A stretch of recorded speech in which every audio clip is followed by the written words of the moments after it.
Hey, what's up family? I am Julian Photo Fit and welcome back to the channel. This is the first video of the new year 2021. Happy New Year to you and your family, and I hope you have a safe and healthy and happy one.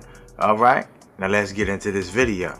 Now you read the title. It's tips on how to become a better DP/camera person. If you don't know, DP stands for Director of Photography. It is a film term that we use in the industry, and it's just that. In most cases on my shoots, I am the DP, the director, and the video editor, so I really get into the job and really get into the pre-production process. And pre-production is where I'm going to start. Shot selection and storyboarding may be very important to having a smooth, productive shoot. A quick sidebar on pricing. If you're working before your shoot, which is the pre-production, on set, which is the actual production, and after the shoot, which is post-production, editing and color grading and all that, you should be charging for all three of those things. So $300 sometimes just won't get things done how they should be done. But I digress. Shot selection and storyboarding is very vital to having a smooth shoot, because 9 times out of 10 a lot of things go wrong, things don't go as expected. So it's always good to be prepared with specific shots that you want to achieve for the client or even for your own passion project. That's why it's good to scout locations, because you can see what you're working with and see what type of background you have and see what the environment is, and you can just pick your shots better that way. And yeah, you'll definitely have a smoother shoot. From experience, skipping this process is just so unorganized and you will not get the shots you want. I actually did this for a shoot. It was kind of a free shoot and I just didn't prepare, and I didn't use any of the footage because I just was running around with the camera and it just didn't come out right. So yeah, it never seen the light of day. For the next tip, let's get into a little bit of a rule that we follow, and it's called the rule of thirds. Have you ever seen this before? This is a tool that we use to make sure we have our subject or talent on the right axis. This is why you really don't see too many straight on shots in movies. When you do, it's something artistic, or it's something with the character going through something psychiatric maybe.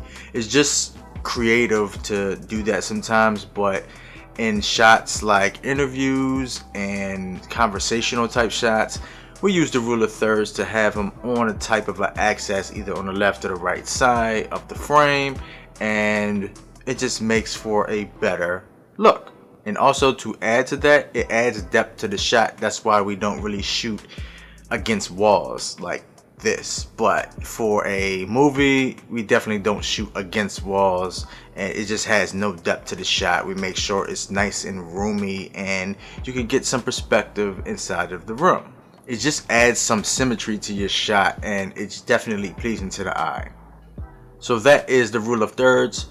Rules are meant to be broken, but break them with pride whenever you would like. But the rule of thirds does help tell your story, keep it dynamic, keep the audience engaged, because that's what it's about, the audience.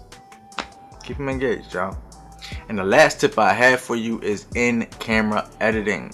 I try to stress to people that you cannot go onto a shoot and not have at least half of your editing done in your head.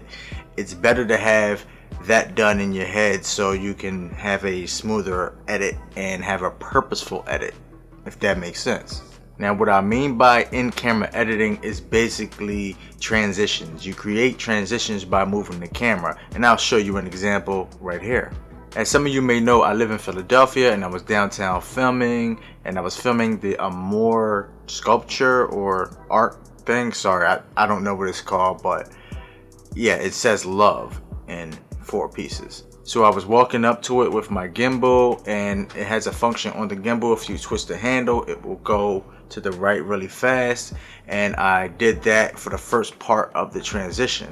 So for the second shot, it didn't really even go with the first shot. This was just random shooting. So I did the same thing by just turning the handle to the right, but I was like in a corner of a building outside, and I just turned it like this, and it actually panned over to the Comcast building. So I just put the two clips together, sped it up, and it just smoothly went to the next clip. And they didn't even match. They really didn't match, but it just looked good. And also adding to the effect of it to get people to really say, oh, that was satisfying, that was smooth, you add a sound effect like a swoosh, and it's just like whew, and here it is.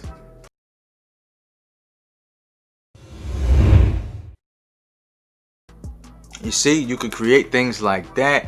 It's very simple, and you just make it pleasing to the eye for the viewer, because that's what it's about, the viewer, and getting people to watch it.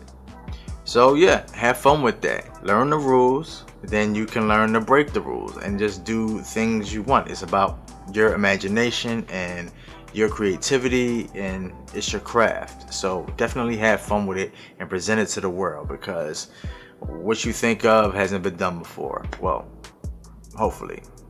So my advice to you with this video, just take some of these tips and research them, because it's a lot more to it. I just hit the surface with it. It's just my little processes I go through, and a lot of other people do too. And just learn as much as you can and go hard with it. All right, do that research. All right, well, I hope this was an informative video for you. Hopefully you could take these tips, research them, and flourish in your career. Please subscribe to this channel, because I got a lot more coming. Like and comment if you feel a need to. I would love to hear from you, and I'll catch y'all on the next one, family. And again, Happy New Year. All right, peace.